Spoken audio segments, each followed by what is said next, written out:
ఈ ఇరుకు మార్గంలో నీవు స్వతంత్రుడివే బ్రతకాలండి.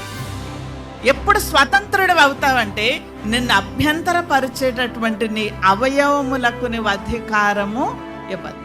అది అభ్యంతరపరచినంత వరకు ఓకే అండి. నిన్ను అభ్యంతరపరుస్తున్నప్పుడు దాన్ని నీవు లోపరుచుకో, నిన్ను అవి లోపరుచుకోనివ్వద్దు.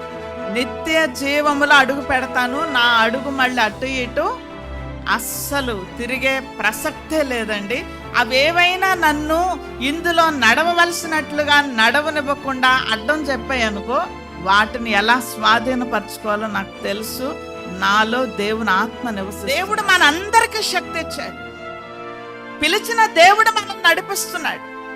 ఆయన అంటున్నాడు, నేను పరిశుద్ధుడిని కాబట్టి మీరు కూడా పరిశుద్ధులుగా ఉండండి. నా నడక పరిశుద్ధమైనప్పుడు మీ నడక పరిశుద్ధమే.